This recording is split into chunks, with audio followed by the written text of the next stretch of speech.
Aujourd'hui, sur le Clash, on reçoit Lorraine Muller.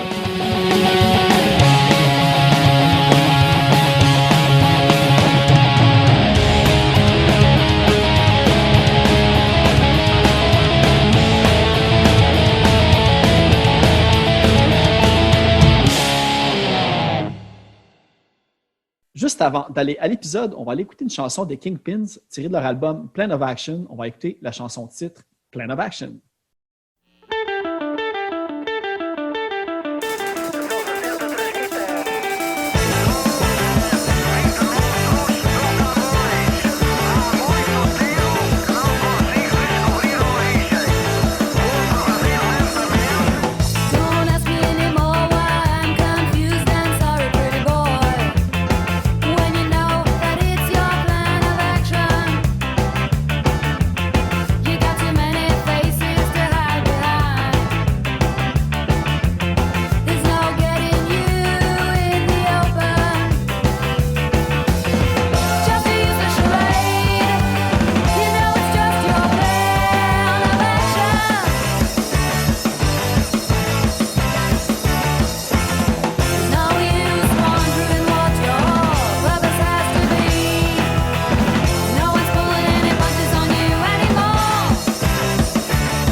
En fait, merci beaucoup, Lorraine, d'avoir accepté l'invitation au podcast. Ça me fait un grand plaisir. Merci de m'avoir invité. Puis, c'est ça, je fais tout le temps quand même pas mal de recherches sur les invités que je vais recevoir. Puis, je savais en partant qu'avec toi, j'allais partir comme dans des embranchements différents dans plein de projets et de trucs comme ça. Là. J'ai jamais eu autant comme de pistes sur plein de choses. Fait que je me suis dit, le plus simple de commencer, je pense que je vais te poser des questions sur comme la genèse de la carrière musicale, on va dire, de Lorraine. Puis comme ça, s'il y a des gens qui ne te connaissent pas, ils vont apprendre à te connaître. Mais je suis pas mal certain qu'il y a beaucoup de gens qui écoutent le podcast sur la scène punk et ska locale vont déjà te connaître, mais qui sait. En fait, j'écoutais l'entrevue que tu as faite cet été avec Steve Beauchesne, les Bose Series que tu as fait. Puis, en fait, tu as parlé que dans les premiers shows que tu allais voir, tu avais comme 14 ans à peu près. Est-ce que tu te souviens, c'était quoi les shows? Puis c'était où? C'était à Montréal, j'imagine? Ah oui, tout s'est passé à Montréal. Il y avait un club qui s'appelait Station 10. OK, ouais. Puis sur Sainte-Catherine, à côté du Vieux Forum. On s'entend que... puis il y avait aussi une place qui s'appelait... Je pense que c'est peut-être la même place. Ça s'appelait le Terminal plus tard. Okay. Mais dans les premiers shows que j'ai vus, ouais... J'allais souvent dans un club underground, on s'entend. Puis un des premiers shows que j'ai vus vraiment, c'était, crois-le ou non, Bad Manners. OK, ouais. Un des premiers shows, tu sais, du underground, là, parce que oui, j'avais vu des shows au forum, genre AC/DC, tu sais, j'étais rocker chick, là, quand j'étais en secondaire, fait que j'allais voir les gros shows au forum. En tout cas, j'ai vu plein de gros shows, mais vraiment, le premier show, je dirais, underground, c'était Bad Manners. Puis le truc avec ça, c'est que ça englobe comme toute mon histoire à cause de la chanson Lorraine. Oh, ouais, c'est ça que j'ai vu en plus, que c'était meant to be, dans le fond, quasiment. Vraiment, là, parce que, ouais, quand j'étais en secondaire 5, j'avais 14 ans. Puis ma meilleure amie, c'était une punk. Puis elle m'a... Tu sais, on allait chez soi, moi, j'allais chez elle, elle venait chez moi. Puis elle m'a dit, ah, écoute ça, j'ai trouvé ça. Puis elle a joué une chanson qui s'appelait Lorraine, mais j'y ai jamais repensé. Puis quelques années plus tard, j'étais dans un club pour aller danser sur Sainte-Catherine aussi, qui s'appelait l'Exode. Puis c'est là que j'ai rencontré Dominic Castelli, Dom Castelli de Jailhouse Rock. Ah oui, qu'on a reçu justement il y a 2 ou 3 podcasts, justement. Ouais, exactement. Je suis contente que, tu sais, qu'on commence à un peu parler de son rôle, lui, qui a été vraiment super important pour la scène ska, puis pour la scène punk aussi, la scène heavy rock, vraiment la scène underground montréalaise, je dirais. On va parler de ça tantôt, peut-être, le Jailhouse, parce que c'était vraiment, vraiment, vraiment un endroit très important dans mon développement. En tout cas, ça, c'est 100%. Mais en tout cas, fait que j'ai rencontré comme ça, je pense que c'était la veille de Noël ou c'était Noël, tu sais, j'allais pas fêter en famille, rien, fait que je me suis trouvée dans un club, puis un club que je connaissais pas, c'était ma première fois là. Ah oui, quand même. Puis il y a une chanson qui est venue sur le système, puis c'est une chanson vraiment bizarre, puis là, Dom, il venait de me rencontrer, ça faisait même pas une demi-heure. Il me pogne la main, il m'amène sur la piste de danse, il dit « Ah ouais, like, come on, gars! Ah! » Fait que là, tout le monde danse vraiment weird, je comprends pas qu'est-ce qui se passe. Tu sais, puis justement, j'habitais avec ma meilleure amie de l'école secondaire. Fait que, tu sais, 3 ans plus tard. Ouais. Puis je suis arrivée à la maison, puis j'ai dit, écoute, j'ai passé une soirée vraiment cool, vraiment bizarre. Il y a cette chanson qui jouait, puis on m'a entraînée sur la piste de danse, c'était tellement cool. Puis c'est comme, mais je sais pas, je connais pas la chanson, c'est comme, rang, rang, rang, rang. Puis là, elle commence à rire, puis elle sort son vinyle de Bad Manners. Mais t'as eu le flashback, là, ouais. Puis, total flashback, puis en tout cas, fait que c'est dans cette époque-là que je suis allée, qu'un des premiers shows que je suis allée voir, c'était, tu sais, Ouais, quand même. T'avais complètement oublié que tu l'avais déjà entendu, puis c'est revenu. Complètement, complètement. Puis quand je les ai vus, Bad Manners, ça m'a aussi beaucoup inspiré parce que moi, j'ai toujours comme rêvé de chanter ou de jouer de la musique, tu sais, au forum avec les briquets, puis tout, là, tu sais, le romantic shit, là, t'es comme, tu sais, chanter une balade, puis tout le monde met leur briquet.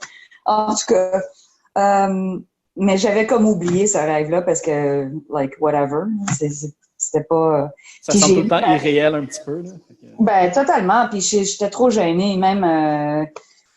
j'étais allée à des camps de vacances, puis on avait un talent show, puis j'étais supposée chanter une chanson avec une autre fille. C'était un truc de Sound of Music. Puis on a pratiqué tous les jours pendant des semaines. Puis le soir du talent show est venu, là, puis ils ont annoncé nos noms. Puis j'ai figé. J'étais pas capable. J'étais pas capable. Fait que je me suis dit, ben, ça va jamais changer, ça. Ça a brisé ton élan ou ton espoir d'un jour. Ben, tu sais. Fait que là, j'ai vu Bad Manners, puis le saxophoniste baryton, il faisait un solo, puis il faisait du crowdsurfing, il était sur son dos, puis il faisait un solo, puis I was like, oh, that's what I want to do. Tu sais? Fait que ça m'avait inspiré, mais j'étais, tu sais, en tout cas, Parce que toi, à l'origine, tu voulais chanter au début, puis quand tu as vu le sax baryton, tu as dit, c'est peut-être comme une affaire peut-être comme moins front à l'avant qui va me faciliter, ou... Ben, pas tellement. C'est que quand j'étais très jeune, je voulais jouer à la batterie, mais on vivait en appartement, fait que ma mère m'a acheté une guitare. Puis de l'âge de 9 jusqu'à peu près 13-14, j'étais pas mal bonne, là. J'aurais pu être la comment elle s'appelle? Paul quelque chose, là. C'était une rocker chick avec, qui joue vraiment bien à la guitare, en tout cas. Est-ce que Elle a solo joué ou avec c'est. Integra, puis c'est juste, c'est une guitariste, là, vraiment, en tout cas, elle était super bonne, elle faisait... J'aurais pu être, tu sais, à ce niveau-là, mais j'ai comme abandonné. OK. Une autre de mes colocs, après celle-là, m'a... elle sortait avec Gus de Mi-Mom. OK. Fait que j'étais allée à une pratique, j'ai chanté avec eux. C'était la première fois que j'ai chanté avec un band dans ma vie. J'étais tellement gênée, mais Ouais, puis avec c'est Gus, on ça. a vu aussi que tu as eu plein d'autres. Tu sais, il t'a suivi pas mal tout le long de ta carrière aussi pour plein de trucs. Là, fait que c'est une grande Oui, oui, rencontre. oui, ah, absolument. Oui, c'est vraiment cool. On a développé des trucs, tu sais, Kingpin, c'était la première production qu'il a faite à vie, puis fait que j'ai retravaillé avec lui. Je suis j'ai beaucoup de fidélité, tu sais, quand des gens, quand ils sont compétents, puis c'est le fun de travailler avec eux, tout ça. Moi, je trouve que je me mets en confiance avec eux, puis c'est un lien que tu peux pas vraiment comparer, tu sais. OK, fait que, il y a quasiment, il y a quand même pas eu beaucoup de temps, dans le fond, entre ta rencontre, disons, avec Gus puis Mimum, puis quand tu as commencé avec les Kingpins, il y a eu quoi, comme 3 ans peut-être? Ouais, ouais, ça s'est fait vite, là. C'est vrai. Fait que là, j'ai chanté avec eux, puis ça m'a comme suscité un petit quelque chose, tu sais. Un déblocage. Ben oui, oui, j'ai comme eu une envie. Puis là, fait que là, après ça, j'ai accepté de chanter une chanson avec un band local au Fouf. J'ai chanté Lying Ass Bitch de Fishbone. OK. Un autre cercle qui s'est fermé dans ma vie plus tard, quand je l'ai chanté avec Fishbone. Ah, ça devait être fou, pareil. Mais c'est drôle parce que c'était la première chanson que j'ai chantée sur scène. T'sais. Fait que c'était un groupe qui s'appelait Ellen for Zoe, puis ouais, c'est ça, ils faisaient un show au Foufs, puis c'était des amis à moi. Ils m'ont dit, ben, veux-tu venir chanter une tune? OK. On Puis dit pas ça, non à ça. c'était impressionnant, tu sais, quand je suis une personne assez gênée, ça paraît pas, mais ça paraît pas des fois, mais ça paraît d'autres fois. Fait que c'était vraiment, j'ai eu des belles expériences, puis je suis rentrée dedans, tu sais, tranquillement, pas vite, là. OK. Le sax, ben, ouais, il y a vraiment quelque chose au sax baryton qui m'a comme attirée tout de suite. Parce qu'après ça, j'avais vu Molodoy. Puis eux aussi, il y avait le sax baryton, là, Pascal. C'était-tu Molodoy ou c'était Beru? En tout cas, je pense que c'était Molodoy. OK. De toute Après. façon, les deux auraient été une bonne réponse. De toute façon, j'ai beaucoup d'influence, beaucoup de petites choses qui m'ont poussé à me mettre là-dedans. Mais moi, mon but, c'était jamais d'être le devant, le front woman. Tu sais, moi, quand on a commencé les Kingpins, j'étais saxophoniste, c'est tout. J'étais Mais c'est ça. pas. Mais, Ouais. tu sais, justement, quand tu sais, dans toute l'évolution que tu as eue, parce que j'ai vu aussi que tu avais fait le bac à Concordia en Fine Arts. Ouais, en musique. Ben, en fine arts, mais en genre jazz performance ou OK. classical. Je me souviens même pas. Non, Est-ce que c'est venu avant ou après que tu avais commencé à peut-être à jouer avec des bands ou à aller pratiquer dans des. Euh, Concordia, c'est venu avant parce que ce qui est arrivé, c'est que j'ai, j'ai comme, je voulais apprendre un peu de plus de saxophone. Tu sais, j'avais eu des pratiques, j'avais chanté avec Mom, puis j'avais chanté avec le band Ellen for Zoe, mais c'est tout. Puis là, quand je voulais commencer à apprendre le sax, c'était avant les Kingpins. Puis j'ai comme pris des cours juste pour avoir la mécanique, tu sais, Ouais. les doigtés, etc. Puis quand j'ai suivi les cours, j'ai appris que tu pouvais étudier en musique. Parce qu'avant, j'étais toujours dans des écoles très sciences. OK. Fait que moi, j'ai toujours fait des maths, logique, blablabla, des langues, mais j'ai jamais, jamais, jamais étudié de musique à part les cours de guitare quand j'étais super jeune. Hein, mais... Fait que il y a quelque chose qui a décliqué. Fait que j'ai commencé mon bac à Concordia, puis c'est là que tout a commencé en même temps. Mon bac en Concordia, je l'ai commencé dans la même année qu'on a commencé les Kingpins, dans la même année que je chantais dans une chorale, que je travaillais l'école à temps plein, le travail à temps partiel. En tout cas, j'avais 15 000 projets. Là, mais ça a tout commencé comme en même temps. Quand tu étudiais, parce que c'est ça, j'ai vu en plus, tu as eu comme Great Distinction en plus là, pour ton bac. Là, t'as bien fait de laisser les maths pour la musique, je pense, à long terme. Mais est-ce que, après tes quelques jams, disons, avec, que tu as chanté avec comme les bands en pratique et tout, entre ça puis Kingpins, est-ce que tu avais quand même, as-tu eu des bands comme de cover ou as-tu fait comme des shows peut-être plus académiques pour Concordia ou vraiment Kingpins, ça a été le premier vrai projet que tu as embarqué dedans? Kingpins, ça a vraiment été le premier projet. À l'école, on faisait des shows, genre, tu étais en classe pas d'improvisation nécessairement, mais je prenais des cours de compo puis des cours de performance. Puis il fallait choisir des morceaux puis les performer en concert. Là. Fait que oui, j'en ai fait un peu à l'école. Mais vraiment, la première... Puis on a essayé de partir un band. Oh boy! Je me souviens même pas. On allait le nommer My New Fedora. Je me souviens même pas qui y avait. C'était ska, ça aussi? Ouais, c'était supposé, mais on n'a jamais... je sais même pas si on a pratiqué plus que 2-3 fois. Je me souviens vraiment pas parce que c'était vraiment... ça n'a pas duré longtemps, fait que mes souvenirs sont lointains. Flou, lointain, tout ça. Fait que oui, j'avais essayé de partir un band avec des gens de la scène ska, mais ça n'a jamais vraiment avancé. Mais avec les Kingpins, je sais pas, c'était vraiment naturel. Ils m'ont demandé, parce que je venais juste de commencer mes cours de saxophone. Puis, tu sais, fait qu'ils ont dit, on a entendu dire que... Fait que c'était Ian, le clavieriste, Jordan, le bassiste, puis Eric. Puis ils m'ont appelé, puis c'est comme ça on a commencé à construire. On a commencé un peu dans le two-tone plus. Oui, ça a pris comme toute une évolution après, là, même jusqu'à Low End the Magnetics. Vous avez vraiment exploré tous les genres et tout le style. Là. Ben, je pense souvent aux Beatles, tu sais, qui sont vraiment allés loin d'un album à l'autre, qui n'ont pas comme décidé c'était quoi leur son, puis... Mais on les reconnaît tout le temps quand même. Fait que... Oui, absolument. Ça fait que ça reste... Mais toi, dans le fond, tous tes projets, c'était tout parce que tu avais des... tu te tenais, disons, dans les... On a parlé du jailhouse tantôt. C'est parce que tu te tenais dans des places puis ça a juste à donner que tu connaissais d'autres musiciens parce que, tu sais, j'imagine que tu ne vas pas chanter avec Mimum parce que tu marches dans la rue puis que tu ne les connais pas non plus qui t'appellent par hasard. Non.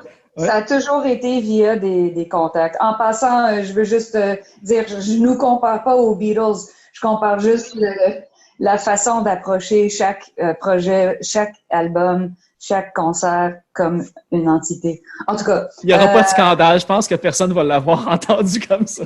Non, je sais. C'est safe. Mais tu sais, c'est drôle parce que j'ai souvent regardé ma vie puis les connexions, les contacts que j'ai faits.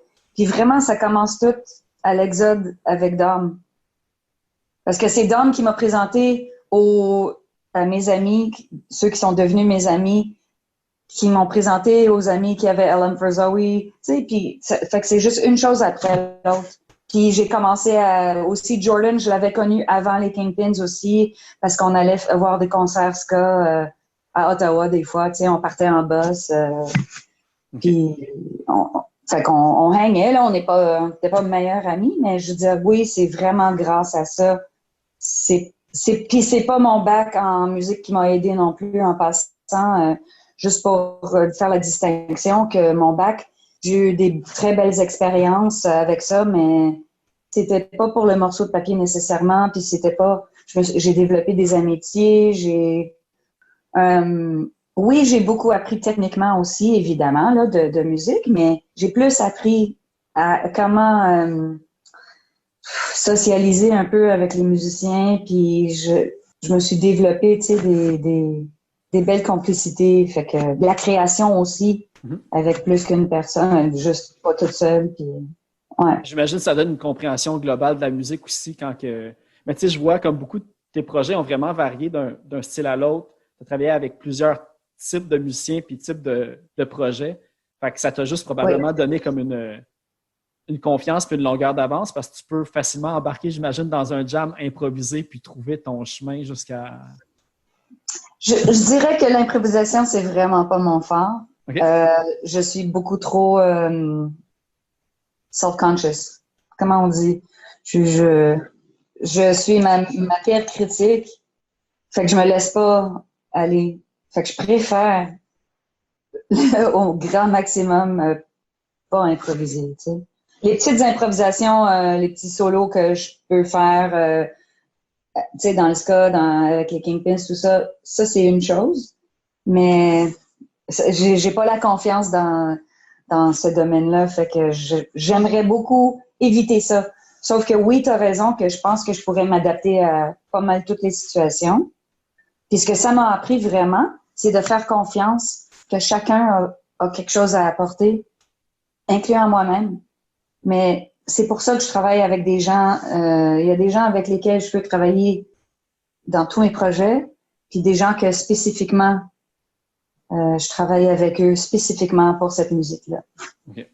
Donc, par exemple, je donnerais l'exemple du batteur de Lone Magnetics, Mike, qui a été avec les Kingpins pendant quelques années, à la fin des Kingpins aussi, puis que lui, n'importe quel projet, je l'appelle, il joue avec moi dans Handclaps, ça sera toujours mon premier appel, tu sais.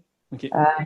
Puis Oui, mais ça revient souvent. On veut tout le temps travailler avec les gens aussi avec qui on s'entend bien et qu'il y a une bonne chimie. Donc, Oui, exactement. Sauf que aussi, des fois, il y a des gens qui ont vraiment une spécialité, une tendance à vraiment apporter quelque chose de super, je dirais, crucial.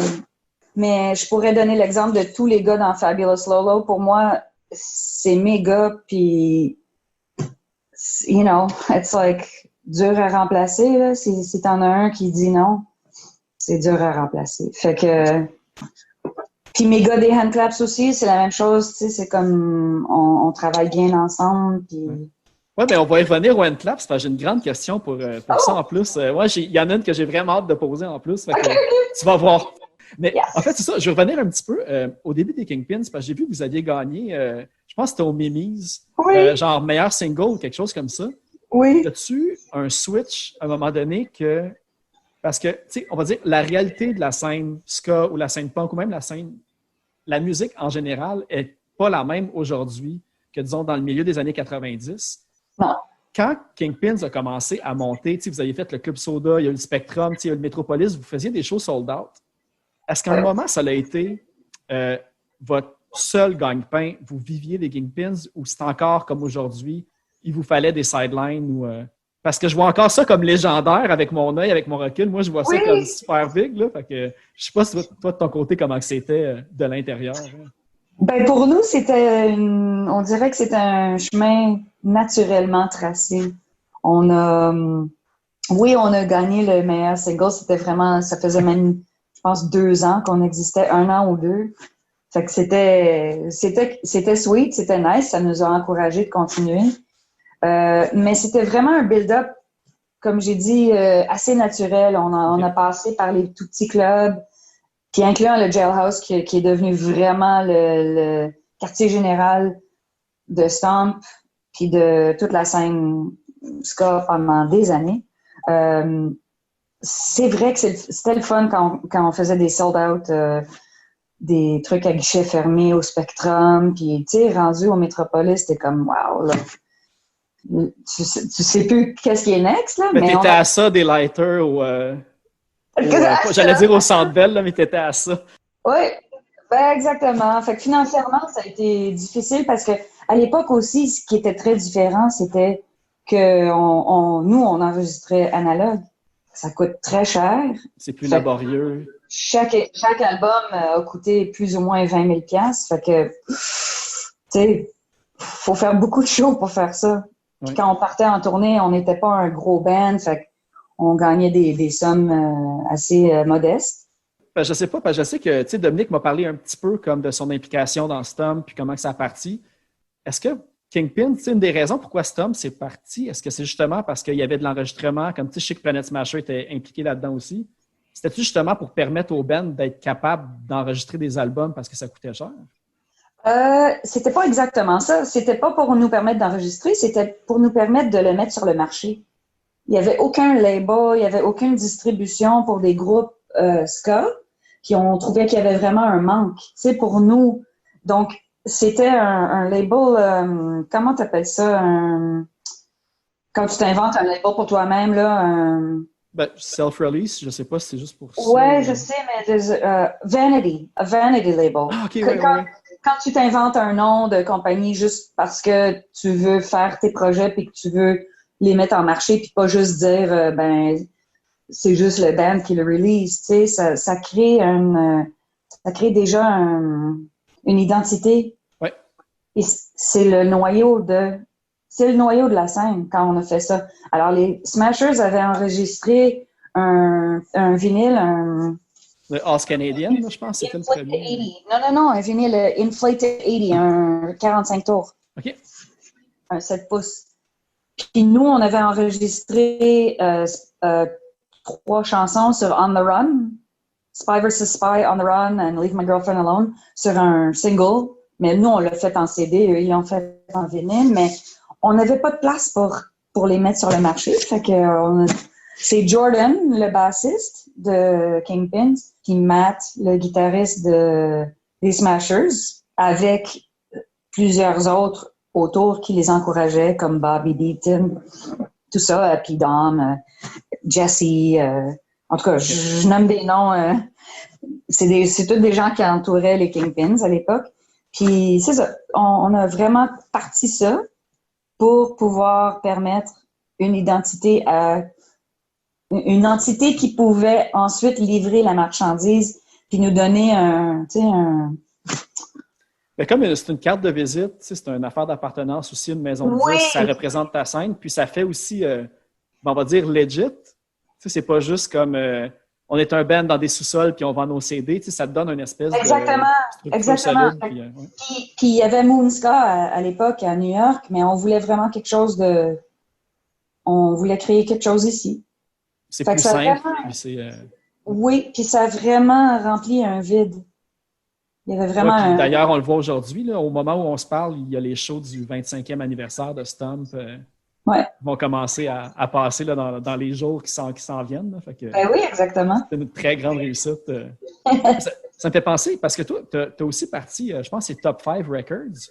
Oui. Est-ce que c'était comme un peu aussi un vanity pour tes projets? C'était exactement ça. Exactement ça. Fait que parce que, qu'est-ce que j'avais? J'avais le back catalogue, là, j'avais les vieux albums Kingpins, mais quand on a mis Low on the Magnetics sur le marché, qui était supposé être le 4e album des Kingpins, quand on a mis ça sur le marché, ben, je voulais qu'il y ait un label derrière. Okay. Mais c'est vrai, c'était une de mes questions, ça, parce que j'ai vu que, tu sais, quand tu as parti Low and the Magnetics, tu sais, il y avait un peu, tu sais, les Kingpins, il y a eu une grosse rotation de musiciens, puis rendu au point que vous étiez, il y en avait beaucoup qui étaient partis, puis le band était, je pense que vous aviez juste décidé de changer de nom parce que c'était plus nécessairement les Kingpins en tant que tel. C'était pour respecter l'histoire des Kingpins parce que d'un point de vue de marketing, c'était une mauvaise idée de changer le nom parce qu'évidemment, tu repars pas tout à fait à zéro, mais ça aurait été plus facile puis j'aurais peut-être vendu un peu plus d'albums, mais je trouvais que c'était pas correct. C'était comme une fausse tu sais, dire, ah oui, on est les Kingpins. Non, on n'est pas les Kingpins. Puis, à vrai dire, quand je regarde ma carrière de reculon, hein, c'est vraiment venu à ça, parce que Let's Go to Work, pour moi, c'était vraiment le summum de ce que représentent, dans ma tête, les Kingpins. Dans ma tête, les Kingpins, c'est le band qui a fait Let's Go to Work, puis qui est allé gruger dans les années 60, la musique rocksteady, le traditional, le ska trad, là, pour moi, c'est ça. là, quand Paddy a eu un enfant, c'était notre chanteur principal, pour ceux qui connaissent pas, il a eu un enfant en 99, puis il y avait un choix à faire. Il est venu me voir, puis il m'a dit, écoute, ça me fend le cœur, mais je peux pas partir en tournée puis gagner 150 pièces par semaine parce que puis vous partiez en on n'avait Europe pas aussi, plus que ça, là. On n'avait pas plus que ça. Puis là, j'ai dit, t'as raison, mais je peux pas t'augmenter puis pas augmenter les autres. Puis je peux même pas t'augmenter de toute façon parce que, tu sais, je revenais ça n'aurait des pas été une fois. grosse augmentation non plus, j'imagine. Non, ça lui prenait pas grand-chose, mais le problème, c'est que, tu sais, en tout cas, je revenais des fois de tourner avec moins d'argent que je partais. OK. Parce que c'est tout mon argent c'était la machine, là, c'était tout mon argent, puis l'argent des shows, puis l'argent de la merch qui était derrière, là, mais on s'entend que c'était pas rentable, comme on dit. Mais c'est pas grave, on a eu des très belles expériences. Fait que là, quand Paddy est parti, Jesse a dit, ben, si Paddy s'en va, c'est pas vraiment la même band. Fait que, puis il y en a plusieurs qui ont, pour cette raison-là, qui sont partis. Puis, respect complet. Là, il restait Jordan, Eric, moi-même. Puis, on avait Josh qui avait embarqué tard dans les Kingpins. Puis, pour moi, j'ai été correct de garder le nom Kingpins pour Plan of Action parce que il y avait Jordan puis Eric. Mm-hmm. On était 3 membres original. Fait que j'étais correct de garder le nom. Mais si je regarde en reculant, je me dis, il y a quelqu'un qui a mis le truc sur Facebook le mois dernier, je pense, en parlant de Lone Magnetics, puis en parlant de Plan of Action, puis qui a dit, well, Plan of Action, c'est comme si c'était le premier album de Lone Magnetics. Oui, mais même au son, il y a vraiment eu un switch. Puis justement, je les ai écoutés. Puis en ordre chronologique, puis j'ai eu la même pensée quand je suis arrivé à Lone à part. Puis je suis revenu, j'ai fait OK, tu sais, le switch avait déjà commencé à Plan of Action. Oui, mais le switch a commencé on était incorporés avec Jordan puis Eric. Mais quand Jordan et Eric sont partis, j'ai continué. On faisait des tournées en Europe et tout, comme Kingpins et tout. Mais je trouvais que c'était pas fair pour les gars qui étaient embarqués dans le projet de dire, ben là, vous allez continuer sous le nom de Kingpins. Même si on avait plus ou moins arrêté de jouer les chansons Kingpins puis qu'on jouait les nouvelles chansons de Magnetics, c'était pas fair. Il fallait leur donner une identité, tu sais. Fait j'ai vraiment cherché longtemps dans ma tête pour prendre cette décision-là puis je suis très contente de l'avoir fait. Parce que pour moi, ça montre un respect pour l'histoire des Kingpins. Parce que j'ai vu aussi que ce qui devait être dur, c'est que je pense que vous aviez déjà commencé à enregistrer des trucs, puis vous avez comme tout... Tous les masters, c'était marqué Kingpins. OK, c'est ça. Fait que tu sais, déjà, quand tu as commencé un travail, puis que il faut que tu le mettes comme à zéro, ben, c'est ça, j'imagine, ça devait être une longue réflexion. Mais il n'y avait pas de zéro, on n'avait pas fait le artwork, on n'avait rien fait, on avait juste enregistré les chansons. OK. Puis même sur les masters, c'est marqué Kingpins. Hein. Pour moi, c'était vraiment une décision qui a pris un peu de temps. Mais quand on a finalisé l'album, on avait finalisé le mastering, on n'avait pas encore entamé le visuel. OK. C'était vraiment le moment.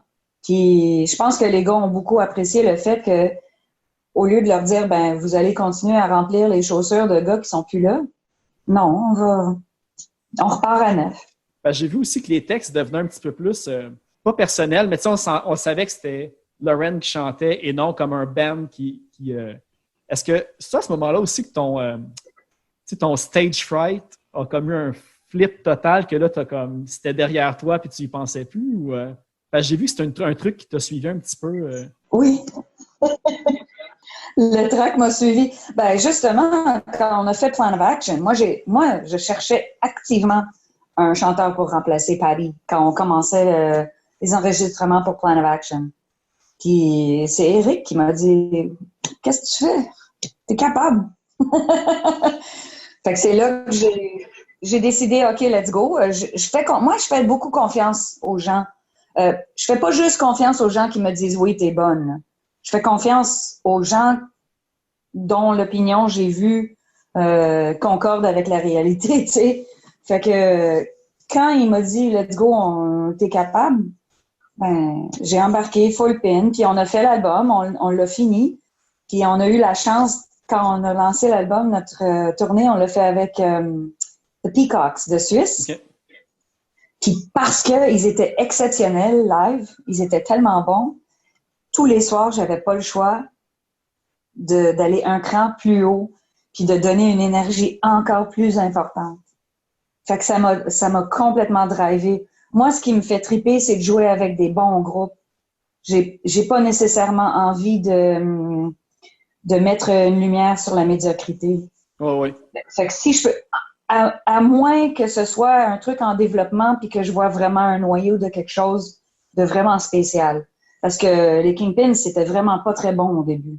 Okay. Mais il y avait une énergie incroyable puis il y avait comme encore une fois, je dirais un vide. Il manquait vraiment quelque chose parce que Mimom venait d'arrêter. Fait qu'il y avait comme un vacuum à Montréal de ska. Fait que je dis pas les Kingpins ont toujours été bons puis c'est pour ça qu'on a eu la chance de jouer des shows. Non, il faut donner la chance aux gens qui sont en développement, qui montrent vraiment qu'il y a quelque chose de spécial, que tu peux pas expliquer, tu vois le potentiel.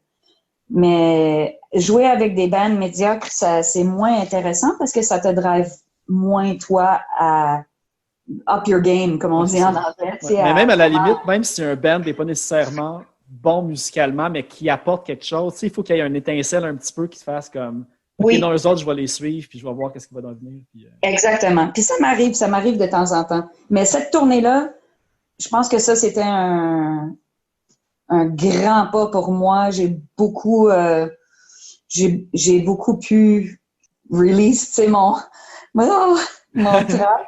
Ben, même avec les Kingpins, quand j'ai commencé, j'ai jamais chanté, là. La première année, j'ai pas chanté. C'est à quel moment que tu as eu ton surnom Queen of Ska? C'était pendant The Kingpins? Ouais, c'est Bobby Beaton qui m'a donné ça. Lui, il était tellement bon à inventer des noms. Tu sais, lui, sur le micro, là, il est super. J'ai toujours été entourée de gens qui sont vraiment bons dans le... Comme le crowd work un peu. Puis Oh my God, ouais. Puis il est vite, tu sais. Il y a aussi Duchess of Rocksteady, puis en tout cas, qui m'a donné comme surnom. Ah oui, ça, je ne le savais pas, par exemple. Ouais. Non, parce que je m'en suis pas encore servi. Ça s'en vient? Non. Ben, Fabulous Lolo, c'est pas moi non plus qui a inventé ce nom-là. Fait que, moi, j'ai vu que c'était King Giro. King Kong Giro. C'est ça. Ouais. Ouais. C'est bon, c'est facile, là, c'est le fun quand tu n'as pas à t'en inventer un, ça vient naturellement, c'est encore plus. C'est super. Hey, c'est ça, tantôt, quand j'ai dit que j'avais eu une bulle au cerveau, c'est parce que j'ai vu que tu as bu ta Bose. Puis ça m'a ramené encore un truc parce que tu as parlé dans l'entrevue avec Steve Beauchesne de ton sax baryton que John Jordan t'a donné quand tu parlais comme de la peinture que Danny Rebel a faite de toi. Oui. Puis tu n'as jamais conté l'histoire du saxophone. J'étais comme, non, faut que j'y pose la question maintenant. Vraiment? C'est quoi l'histoire? C'est drôle, j'avais pas... C'est vrai, je me souviens d'avoir dit ça Fait que je fais comme il volait un highlight à son entrevue. Là. Ben oui, non, t'as entièrement raison. C'est vraiment une histoire exceptionnelle. Je l'ai posté, mon Dieu, ça fait très longtemps sur le site du Festival Ska de Montréal. Mais en tout cas, bref. Ce qui est arrivé, c'est que mes membres étaient en tournée. Puis je pense que John avait soit perdu ou qu'on avait volé son sax, ou en tout cas, il s'était passé quelque chose. Non, c'est pas ça, excuse-moi. Il jouait en Alberta, puis avant le show, il y a un gars qui insistait pour venir les voir backstage pour leur parler pendant le soundcheck. Puis il est venu, il a dit à John, écoute, ça c'est dans mon grenier depuis des années. Ça appartenait à, je me souviens plus qui là, exactement. Puis j'aimerais te le donner. Fait qu'il il lui a offert ce sax. Fait que là, John Jordan, il l'a joué pendant des années avec mes membres. Il a fait de la tournée partout, etc. Puis, il songeait à la vendre. Puis je lui disais tout le temps, vends-la pas, mais si tu la vends, vends-la moi. Mais vends-la pas. Puis je lui ai dit ça plusieurs fois. Puis finalement, quand il a décidé de la vendre, ben, c'est moi qui en a hérité, là. Ah, c'est bon, c'est cool ça. Ouais, je suis très, très heureuse avec. En tout cas, je sais, l'histoire est bien plus jolie quand tu la lis parce que John Jordan avait fait tout un texte et tout. Je vais essayer de t'envoyer un lien vers l'histoire. Oui, puis je le mettrai au pire pour les gens s'ils veulent aller la lire, justement. C'est ça, exactement. Parce que je sais que je l'ai raconté super vite, là, mais c'est assez sweet. Parce qu'à une époque, en plus, ce même saxophone s'était fait voler, puis ils ont pu le récupérer, puis en tout cas, c'est... Il y a eu une longue aventure. Ouais. J'ai tellement de questions, là, mais je pense qu'on va au moins aller écouter une chanson, puis on va continuer. Maintenant, j'ai encore comme tout mon filon. En fait, puis ça pour te dire, j'ai fait jouer au début Plan of Action pour commencer l'entrevue. Puis là, on va aller écouter Low End of Magnetics sur l'album. À part, on va aller écouter la chanson Fashion Victim. Magnifique.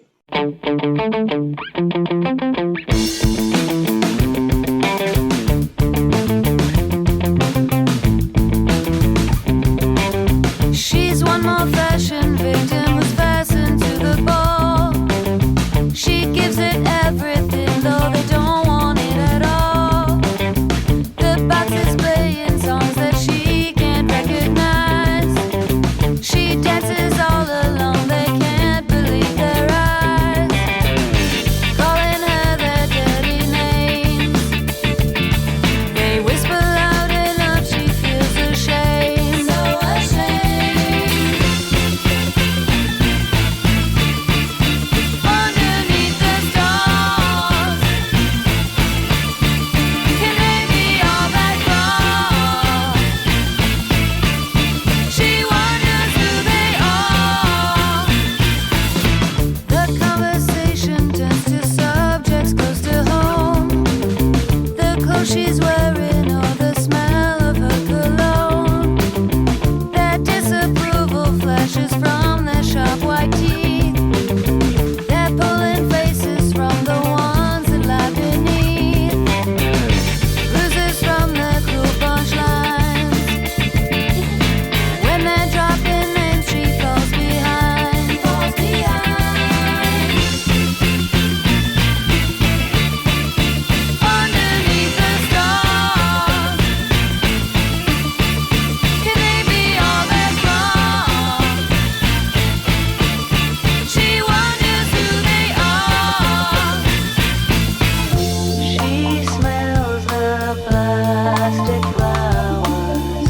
She spills her drink onto her dress. She holds her breath for an hour. She's not dead, but it feels that way.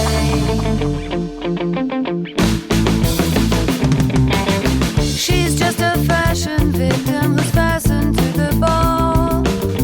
They're almost done with her, they'll nail her to the wall. So when the party's over, they show her to the door. Though everybody's left, she wants to stay for more. Change of heart, a change of plan. She'll take on all that she can stand, and she can. Underneath the stars, can they be all that wrong? She wonders who they are.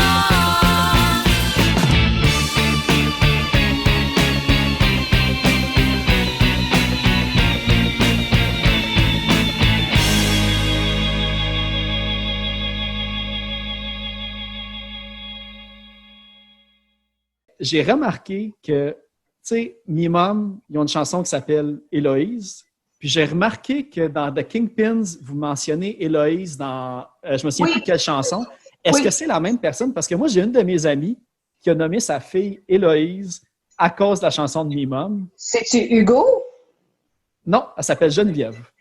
Fait qu'il y a plusieurs Héloïses qui sont nées d'une Héloïse de chansons du ska montréalais. Fait que c'est quoi l'histoire derrière cette dame-là? Attends, parce que Hugo, c'est mon guitariste de Handclaps. Ah, pour vrai? Il a nommé sa fille Héloïse, puis il a acheté la guitare à gosse, la C'est ES. bien malade, ça. Sa Gibson, hein? En tout cas, c'est vraiment un beau cercle. Oui, c'est la chanson Just One Day. C'est Ouais, c'est Patty. ça. C'est celle qu'il y avait sur une compilation aussi. Stomp, il y avait un Austin autobus Aid. bleu. Moi, c'était Oh non, Union. Union Stomp. Oui, c'est ça, exactement. Moi, c'est là-dessus que je l'avais entendu. Ouais. Union, whatever. Ouais. Non, il l'a écrite pendant qu'on jouait un concert. On a joué un concert pour le Ois Compilation en New London, Connecticut, au Connecticut. Puis on buvait toujours nos bières dans le parking avant, là, surtout c'était un all ages, fait que on buvait des bières dans le parking. Puis là, il y a une fille qui dit 5-0, 5-0, mais de quoi elle parle? C'était la police qui s'en venait. Ah, pour vrai? En tout cas, ça. Chaque ville a son code, fait que tu ne peux pas le savoir, là, c'est ça? Non, exactement. Tout ça, c'est vrai, tu sais. In the parking lot, you know, with a couple of beers, whatever, like.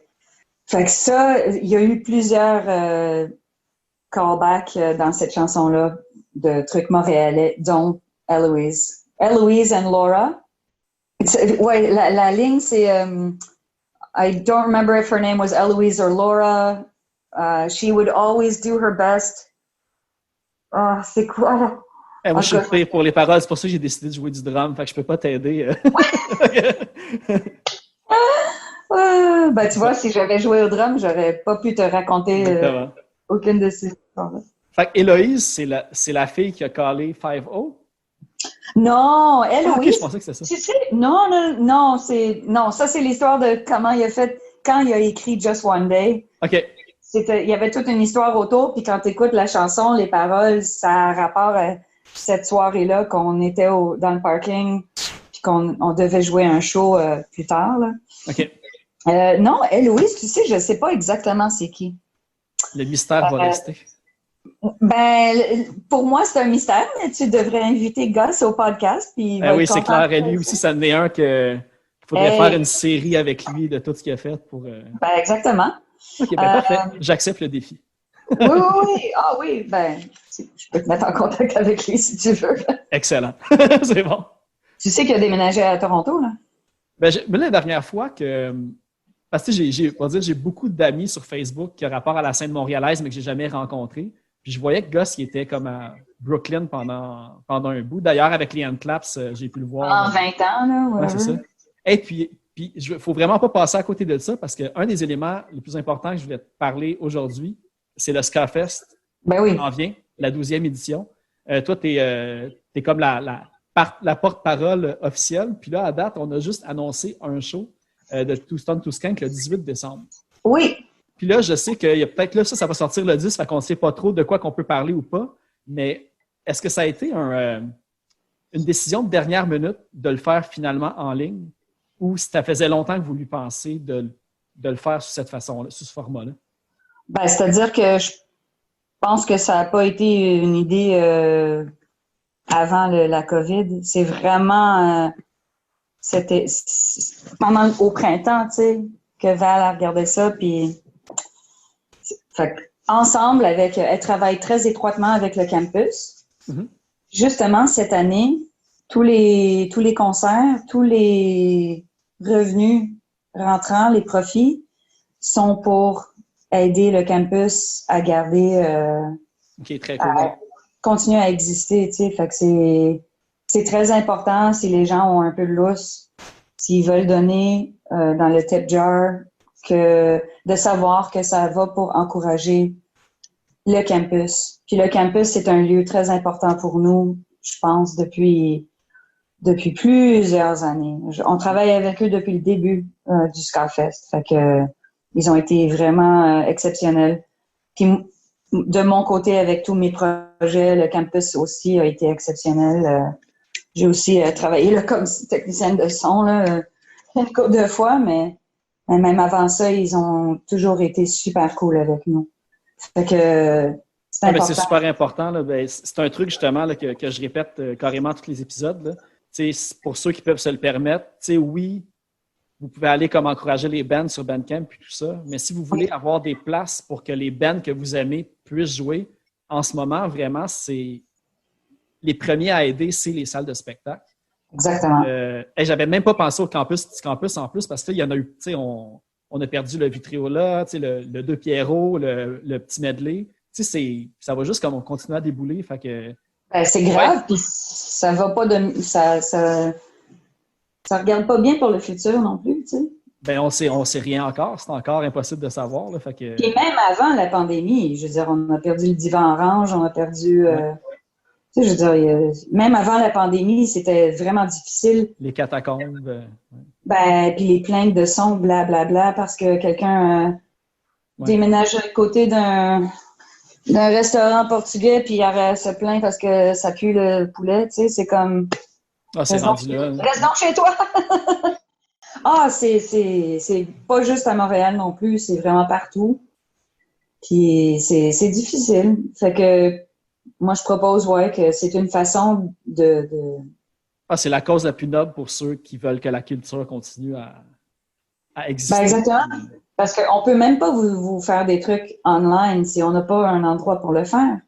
Je me vois mal dans mon salon avec un band complet. Tu sais, t'as l'équipement audiovisuel, t'as des lumières, Quand tu fais du ska avec la section Crave, tu viens de doubler ton band aussi. Là. Fait que c'est pas comme si c'était des power trio qu'elle a joué. Exactement. Mais fait qu'on a travaillé étroitement avec le campus sur ce projet-là. Oui, en effet, on a annoncé un concert à date. Il y a d'autres événements en développement qui sont pas encore confirmés, donc je peux pas vraiment en parler. Mais vous allez peut-être voir des faces que vous reconnaissez pendant le spectacle. Pendant le spectacle des Two Stone the Skank, vous allez sûrement voir des visages que vous reconnaissez. Là. Je ne sais pas s'ils t'en ont parlé. Ils m'en ont pas parlé, mais je sais que j'ai fait jouer une certaine chanson qui avait une collaboration dans le dernier album. Fait que si les gens veulent savoir, qu'ils aillent écouter l'épisode avec Two Stone, s'ils veulent absolument savoir un punch. Je peux confirmer. OK, c'est bon. Mais est-ce que une chose que tu peux dire, par exemple, est-ce que ça va tout se passer le 18 ou un petit peu comme les festivals font en ce moment, ils vont étaler ça sur plusieurs journées? Là, ça va vraiment être un événement à la fois. OK. Parce que c'est beaucoup plus difficile à organiser quelque chose comme ça, crois-le ou non, que d'organiser un week-end puis que les bands ils viennent puis t'as pas besoin d'avoir toute la... Ouais. Que tout le monde peut être en même place au même moment. Là. C'est ça la grosse gestion de... Exactement. Switcher de groupe sur scène, c'est plus juste on débranche les guitares, on les rebranche puis on continue. Il y a plusieurs affaires à réfléchir maintenant. Mais je peux te faire je peux t'annoncer un truc. Yes. Puisque ça s'est déjà produit, les concerts de Stomp, puis un des spectacles qui a eu lieu, c'était Danny Rebel and the KGB. Oui. Qui nous ont fait le plaisir de venir faire un enregistrement pour nous Très cool. au club, au Café Campus, pour faire la première partie de Two Stone. OK. Ah, très cool. Ben, en tout cas, j'espère que les gens, ceux qui ne les connaissent pas vraiment, d'aller écouter. Ben, tu sais, je pense que c'est pour la première fois que je le dis non plus au podcast, mais moi, personnellement, Danny Rebel, je pense que c'est la plus belle voix actuelle, moi dire au moins au Canada. Là, moi, ce gars-là me fait capoter comment c'est bon. Puis comment il est capable justement de switch du soul au reggae. Puis il est vraiment versatile. Puis il a une voix là, parfaite. Là, les chansons sont vraiment... Ouais. Ça, c'est un groupe que quand je te parle de trouver un groupe qui a tellement qui a vraiment quelque chose, pour moi, ça a été Danny Rebel. Mm-hmm. Fait que depuis le début, depuis la première fois que je les ai vus, j'ai tombé en amour avec eux, puis j'ai vraiment tout fait pour essayer de les pousser, puis de les encourager aussi, tu sais, avec un coup de main dans tous les domaines que je pouvais. Parce qu'eux autres, ils étaient dans les premières éditions aussi, peut-être pas la première, mais je sais qu'ils ont fait partie peut-être de la deuxième ou la troisième, puis... Ben, c'est sûr que ça fait longtemps, là. C'est un des... Ah, c'est un must, là. Puis pour vrai, tu sais, s'il y a des choses inexplicables, des fois, de même dans la vie, mais ce groupe-là, je comprends pas pourquoi il n'est pas connu dans le monde entier même. Tu sais, je veux dire, il y a tout à aimer de ce groupe-là, puis leurs tunes sont parfaites, puis en tout cas, allez écouter ça. Puis ils ont sorti, d'ailleurs, on va le plugger, mais ils ont sorti un EP il y a pas longtemps, beaucoup axé sur la brutalité policière, puis tout. Puis je sais qu'ils ont d'autres chansons qui veulent sortir en 2021, fait que vraiment, garder un œil sur eux autres, puis... Ouais. Puis quand j'écoute le développement aussi musical qu'ils font, tu sais, ils commencent à faire une ouverture un peu ailleurs aussi. Ouais. Puis je trouve ça super intéressant. Je les aime beaucoup, puis ils sont vraiment super musiciens, puis j'adore leurs chansons. Ouais. Pas compliqué. Ah ouais, c'est leur dernier album. Tu sais, c'est un album que tu n'as pas le single, tu as l'album au complet, puis tu skippes aucune chanson. Là, c'est juste, c'est bon du début à la fin. Là. Exactement. Y a-tu, pour moi, le premier sera toujours mon, tu sais, parce que c'était ma porte d'entrée, là, mais je suis encore, c'était vraiment un masterpiece. Oh, oui, vraiment, ils sont vraiment bons. Y a-tu d'autres groupes comme ça, disons, on va dire, dans les dernières éditions, as-tu vu des bands que les gens devraient comme plus jeter un coup d'œil dessus? Oui, il y en avait eu une couple que j'ai beaucoup, beaucoup, beaucoup appréciée. Puis là, je me trouve... j'ai un trou là dans ma mémoire encore du Swiss Cheese. C'est un groupe franco, je pense, de Trois-Rivières. Ils m'ont tellement impressionné. Ils sont beaucoup sur scène. Avec un F, peut-être? Fidèle, Fiasco. C'est Downtown Fiasco ou Fidèle Fiasco? Je pense que c'est eux. OK. C'est bon. Ben, en tout cas, je vais de toute façon, on en a parlé justement avec Two Stone, puis on avait nommé comme une liste. Puis, de toute façon, j'espère que c'est eux, mais Downtown Fiasco, vraiment, ils ont joué l'année passée ou l'année d'avant au Ska-Fest, puis c'était tellement bon. Puis eux, ils avaient fait beaucoup de chemin depuis la première fois que je les ai vus. Là. Alex Paquette puis Guillaume de Two Stone ont fait une playlist sur Spotify avec tout comme la scène ska actuelle qui se passe à Montréal. Fait que je vais mettre le lien au pire avec l'épisode, mais il y a tu sais, c'est comme là, c'est con, c'est ça, on a de la misère à en nommer, mais il y en a facilement une vingtaine qui sont excellents, tu sais. Fait que je vais demander au monde d'aller voir ça pour en découvrir. C'est vraiment une super bonne playlist. Puis aussi, je me sens très déconnectée parce que depuis Ska-Fest l'année passée, j'ai rien entendu, j'ai rien suivi, je me suis comme mis dans ma bulle, tu sais, je me suis fermée un peu sur moi-même, là. Un peu comme beaucoup de gens sûrement, mais j'ai du mal à, je sais pas, à prendre plaisir à explorer puis à découvrir des nouvelles choses. Oui, c'est comme l'inverse de ce qu'on aurait pensé, tu sais, avec tout le temps qu'on a de plus, mais finalement, ça nous rend amorphes, puis on fait rien, on dirait un peu, là. C'est bizarre comme réaction. Hein. Ben moi, quand je travaille beaucoup plus, fait que je suis beaucoup plus fatiguée. Je travaille à la poste. Oui, OK. Fait que c'est quand même très physique là, comme boulot, puis j'adore. Il y a tellement de monde dans la scène punk puis ska québécoise qui travaille dans la poste, ça me fait capoter. Je pense que c'est comme la 6e que je rencontre en 6 mois qui travaille pour Poste Canada. Ben, les conditions sont tellement bonnes pour moi parce que je suis employée temporaire, ce qu'on dit. Okay. Je suis pas une employée régulière, fait que je suis pas obligée, entre guillemets, de faire 40 heures chaque semaine. T'as pas une route spécifique non plus? Puis... Non, jamais. Fait que je bloque des trous, puis j'ai des semaines off aléatoires. Je le sais pas d'avance. Je le sais le mercredi ou le jeudi, on me dit, ben, on n'a rien pour toi la semaine prochaine. Ou... Bon, moi, ça te donne un coussin de backup. C'est des bonnes conditions de travail aussi. Là, fait que...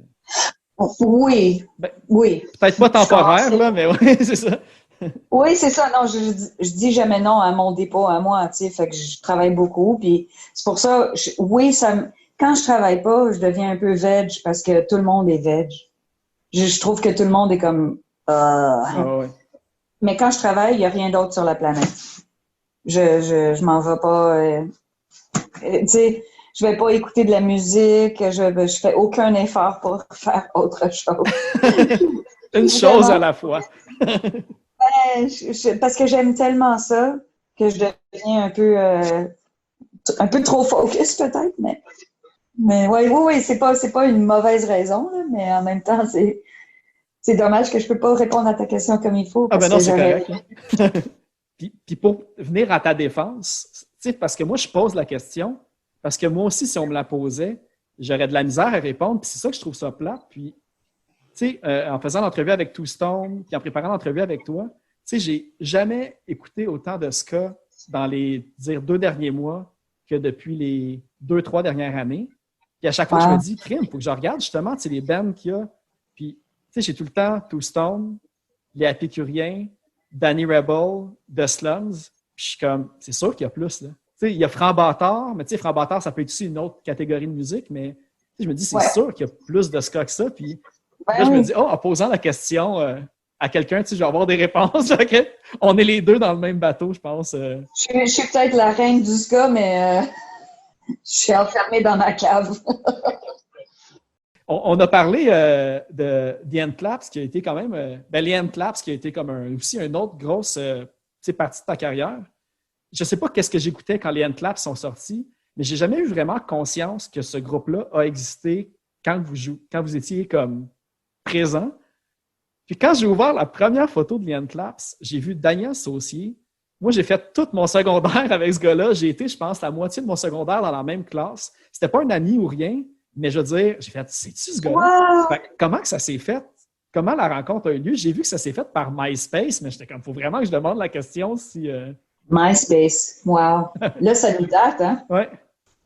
J'ai reçu un courriel sur MySpace. J'avais ouvert un MySpace pour Kingpins. Salut, on est fan, on aimerait bien on cherche une chanteuse, on aimerait te rencontrer, whatever. Fait que là, je m'en vais voir les photos. À l'époque, on venait de finir une tournée pour Lawn the Magnetics. Okay. Je suis allée voir leurs photos. Ils avaient pris des photos dans Chinatown, à Montréal. Puis nous, nos photos sur Lawn the Magnetics, c'est toutes des photos de Chinatown. Oh, oui. Fait que déjà, j'avais trouvé le lien vraiment cute. Puis j'ai écouté, ils avaient une chanson. Je l'ai écouté, je l'ai trouvé adorable. Fait que j'ai dit, OK, je vais venir vous voir. Je promets rien, je sais pas. Puis quand on s'est rencontrés, ils sont tellement sympathiques, Hugo et Daniel. Là. Puis on a même jammé un peu. Tu parles d'improviser? Hey, c'est vrai. On a même jammé un peu. Puis on avait les mêmes goûts, puis on cherchait les mêmes choses. Fait que c'est ça. On a commencé comme ça, tout bêtement, en 2007, je pense. Puis ouais, ça a été vraiment un projet super le fun. Mais je l'ai gardé séparé, tu sais. J'ai jamais fait de promotion dans la scène ska parce que c'est un peu pour la même raison que j'ai mis le nom Lawn the Magnetics. Parce que c'est autre chose, puis il faut le traiter comme autre chose. Puis je trouvais pas que ça serait nécessairement intéressant pour certaines personnes qui cherchent du ska, tu sais. Fait que, puis de toute façon, tout seul, ça a comme explosé un peu. Ça a vraiment fait. C'est pour ça que moi, quand j'ai été surpris d'apprendre l'ampleur que ça l'avait eu. Tu sais, j'ai vu aussi tout... parce que Kingpins, c'était on va dire cold following pour... Je sais pas trop comme quel autre terme utiliser, mais les Hand Claps, tu sais, vous étiez diffusé à la radio, vous aviez passé... tu sais, j'ai vu qu'il y a comme... vous aviez eu vos chansons à Tout le monde en parle, ça l'a joué dans plein de publicités, dans des séries télévision. Ouais. Est-ce que tous ces projets-là sont venus... c'est des gens qui vous ont approché ou vous étiez mieux encadré pour aller dans cette direction-là quand le projet est sorti? Parce que ça avait l'air d'être indépendant, les Hand Claps aussi. Vous n'étiez pas signé sur une compagnie de disques. Les Hand Claps, on n'était pas signés au début. On était... on avait... OK. Encore MySpace. OK. Ils avaient la chanson sur MySpace. Cacti Are Delicious Fruit. Il y a un studio à Toronto qui nous a envoyé un message sur MySpace. On est en train de monter un dummy pour TELUS pour une annonce, une publicité. Est-ce qu'on peut utiliser votre chanson? On va présenter plusieurs... OK. Ben oui, let's go. Fait que là, nous, on est comme, yes, on peut, tu sais, ça serait le fun. Puis on se demandait, combien on peut, tu sais, combien on doit gagner dans une publicité. On n'a aucune idée. Puis moi, j'essayais de faire rentrer les Kingpins à Third Side Music. qui était une agence de licensing. C'est-à-dire que eux, ils vont faire les démarches pour aller chercher des clients qui veulent ce genre de musique ou ce genre de chanson ou quoi que ce soit, là. Puis, quand le studio nous a renvoyé un message par la suite en voulant dire « OK, ils sont intéressés », c'est là que j'ai approché Patrick Curley. Je lui ai demandé est-ce qu'il peut nous représenter. Okay. Parce que sinon, nous autres, on aurait demandé, je sais pas, 5 000, 10 000 piastres. C'est dur quand, j'imagine que c'est la première fois, tu n'as aucune idée quoi demander. Puis, on sait que c'est payant de vendre une chanson pour une publicité, mais tu ne veux pas non plus te faire arnaquer. Tu vas aller chercher le plus que tu peux aussi sans... Oui, et tu ne veux pas dire, OK, 50 000, parce que tu n'as aucune idée c'est quoi les chiffres. Puis les pubs de TELUS, je sais pas c'est laquelle exactement, mais moi, le référent que j'ai, c'est les pubs de TELUS sur fond blanc avec une toune super catchy. Puis il y avait comme des animaux tout le temps. C'est des publicités qui roulaient. Chaque pause publicitaire t'envoyait une au moins une fois. Oui. C'est sûr qu'il fallait bien que tu négocies ton affaire si tu voulais avoir la bonne valeur. C'était 2008, puis c'était la campagne de Noël. Puis c'est un petit genre d'hérisson ou je sais pas quoi qui pousse un téléphone. Ah oui, je m'en souviens. Tous les téléphones tombent en domino dans la forme d'un arbre de Noël. Oui. Hey, je m'en souviens. Ouais. Fait que je connaissais les hand claps dans le fond sans savoir. Exactement. Ben, puis on a été dans des films, puis on a été dans des séries télévisées comme Blacklist, Middle, tu sais. La liste était assez impressionnante. Il y avait si on va sur le site des hand claps, il y a un paragraphe avec toutes les choses qui ont été, toutes les chansons qui ont été diffusées justement. Je pense qu'il doit y avoir au moins une quinzaine de il en manque, là. En plus? Ouais. Attends. Ça. C'est bon. On va avoir la liste. OK. Ah oui! Hockey Wives. Ah oui, en plus. Awkward. Ouais. Awkward. The Middle, c'était une série sur ABC qui était super populaire. Ah, Les Pee-wee. Le film Les Pee-wee. Deux Frogs dans l'Ouest. Virgin Mobile. Parce que quand même des gros noms que, tu sais, la paye devait être vraiment plus intéressante à vendre pour des publicités que de faire des shows à 150 $. Oui, c'est ça. Plus que le 5 000, tu sais, on était comme « Wow, OK ». Puis c'est ça qui nous a lancés dans le truc, mais ça a toujours été des gens qui sont venus vers nous. Puis on n'a pas écrit des chansons sur demande. Là. Mais le style se portait parfaitement, dans le fond, parce que c'était synth-pop vraiment catchy, fait que le format était parfait pour... Puis était aussi sur une publicité de Target aux États-Unis, là, cette chanson-là, fait que... Quand même big. On a eu une belle carrière avec ça, je veux dire. Ça, c'était plus une carrière de licensing qu'une carrière de performance, mais on est quand même parti en Suisse faire des shows, puis on a fait des shows à New York plusieurs fois. Ben, j'ai vu que vous avez un album complet des sessions de Brooklyn, justement, pour revenir avec Gus Van Gogh, justement, vous avez sorti une session. J'ai vu aussi, j'imagine c'est le Montreal Connection, mais il y avait Di Salvio aussi, avec qui vous avez travaillé. Oui. Puis, il y avait pas comme le gars de Jamiroquai aussi, que vous avez fait comme des chansons avec. Comment c'est venu arriver? Hey, ça, c'est Hugo. Hugo, il a comme une touche de Midas. Il a envoyé un message sur MySpace. On va faire un reboot de MySpace pour que les bands... Je te jure. C'est incroyable. Puis il a dit, écoute, on a une chanson, puis on aimerait une bassline funk, puis il n'y a personne de mieux pour faire ça. Si ça t'intéresse, il nous a dit oui, puis il était en plein déménagement. Il l'a fait... chez lui, là, en studio. Entre deux boîtes. Entre deux boîtes. Puis c'était la chanson. Est-ce que c'est J'en ai assez? Je pense que c'est J'en ai assez. Ça, j'avoue que j'ai pas regardé c'est laquelle qui avait participé. OK. Mais ouais, c'est très, très, très, très cool, là, les petites collaborations qu'on a faites. Qu'on soit parti à Austin, Texas pour faire le South by Southwest 2 fois. On a rencontré des gens extraordinaires là-bas. On a découvert des bands, tu sais. Et puis, au moment où on se parle, en plus, là, ça va faire 2 jours, je pense que c'était le 26 ou le 27. Il y a une chanson de Noël aussi, les Hand Claps, qui est sortie. Oui. Fait que, comment que ça s'est passé? Parce que c'est une chanson plus, c'est Noël. Tu sais, tu chantes, c'est plus acoustique. Justement, Daniel Plugo aussi sont impliqués dans le projet. Oh mon Dieu, oui, oui, oui. C'était totalement un truc qu'on avait fait à Brooklyn, qu'on avait décidé, bon, est-ce qu'on fait une tune de Noël en français juste pour le fun? Puis on est allé voir quelle tune connue qui avait jamais eu des versions françaises. C'est pas évident. Puis ça, c'est une chanson qui s'appelle Oh Little Town of Bethlehem, qui est très religieuse. Fait qu'on n'a pas fait de traduction. On a vraiment écrit nos propres paroles.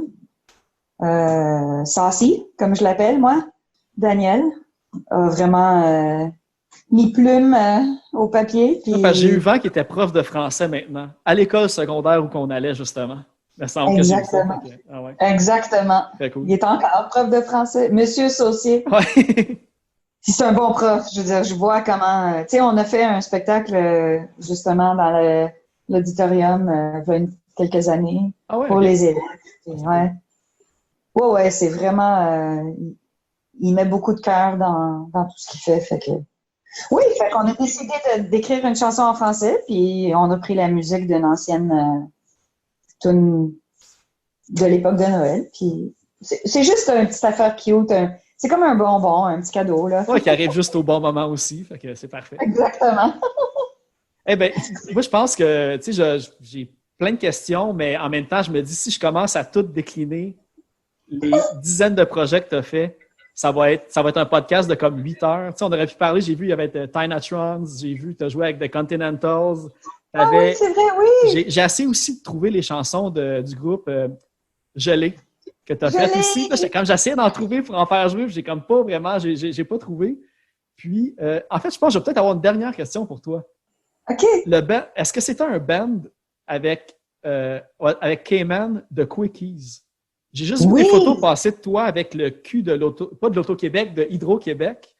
Oui. Mais j'ai trouvé aucune musique, j'ai trouvé aucun flyer. Fait que ça, c'était pendant The Kingpins au Jailhouse, c'était comme un side project, dans le fond? C'était même pas le Jailhouse, c'était après le Jailhouse. Il y avait Dave Cooper, des Smashers, à la batterie. Okay. Cayman à la guitare, puis moi à la basse. Puis c'est Dave qui m'apprenait les tonnes à la basse. Puis c'est Dave, c'était vraiment son projet à lui parce que c'est lui qui choisissait les chansons et tout. Moi, j'ai trouvé le nom, c'est tout. Mais non, on a fait plusieurs... On a fait un enregistrement, mais moi, j'ai pas une copie, moi. Ah, OK, c'est ça. Parce que j'ai essayé de trouver, tu sais, des fois, il y a tout le temps des petites traces, justement, sur MySpace. Mais YouTube! Là, sur YouTube? Il y a au moins une vidéo de nous live sur YouTube. OK. Il y en a, je pense qu'il y a peut-être 2 chansons. OK. Je vais aller voir ça. C'est le fun. C'était mon punk trio. Oui, ton power trio, oui. Eh bien, vraiment, merci beaucoup. J'avais vraiment hâte de poser toutes les questions, là, justement, que j'avais comme des interrogations dessus. Je vais encourager le monde à aller acheter leurs billets pour le Ska-Fest parce que là, en plus, on sait que c'est pour une cause quand même assez importante. Là. Moi, j'espère que quand ça va tout terminer, que je vais encore avoir des salles, que je vais pouvoir aller voir des spectacles, justement, dedans. Oui. Le petit campus, j'en ai vu là, autant là, des bands locaux que SNFU, des choses comme ça. Là. Fait que, c'est large. Là. Surtout que c'est une coop. Fait en plus d'être un lieu important de rassemblement, puis un lieu important pour le underground, c'est aussi, je veux dire, leur politique de leur minding. Mm-hmm. Pour moi, il y a quelque chose que j'aime beaucoup dans la mentalité coop. Ouais. C'est plus dur à gérer puis à faire vivre souvent quand c'était cette mentalité-là. Fait que c'est vraiment du au jour le jour quasiment. Puis, les catacombes, c'était comme ça. Puis malheureusement, on a vu ce qui s'est passé. Fait que c'est pour ça qu'ils ont besoin de support. Plus que des grosses salles qui sont commanditées, disons, par TELUS, disons, MTELUS, des choses comme ça qui ont comme des... Admettons, là, exactement. Plus la salle est grosse, plus ils ont du financement, des gouvernements plus facilement aussi, puis tout. Fait que c'est comme tout en domino. C'est comme ça dans tout, hein? C'est bizarre. Ouais. Le Festival du Ska de Montréal, évidemment, les gens qui peuvent aller appuyer ou juste encourager. Puis... Oui, parce que ça aussi, parce que j'ai vu aussi que le Festival Ska aussi a eu un petit moment un petit peu plus difficile il y a quelques années, justement, qui essayait de... Parce que c'est toute Valérie Desnoyers qui a tout ça sur ses épaules. Fait que ça aussi, c'est un one-woman army un peu qui doit faire ça. Fait que c'est une double bonne cause. Allez écouter du ska en plus, découvrir des bands, puis en plus, là, il y a comme un gros mystère de savoir qui va jouer, donc vous allez voir plein de surprises à écouter. Merci, Phil.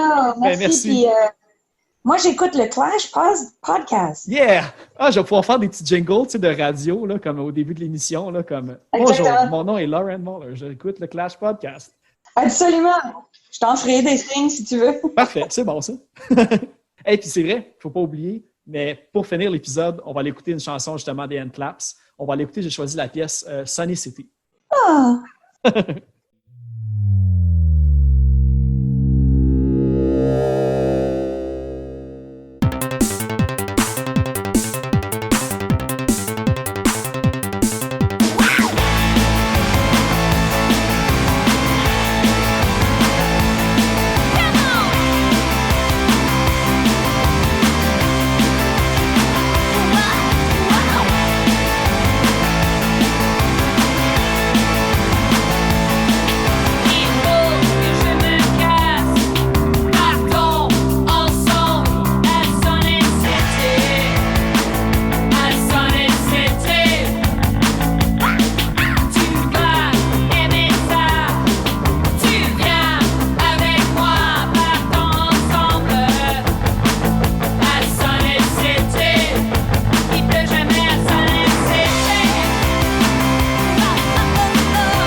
Montreal, dancey, fun, electronic, awesome people as well.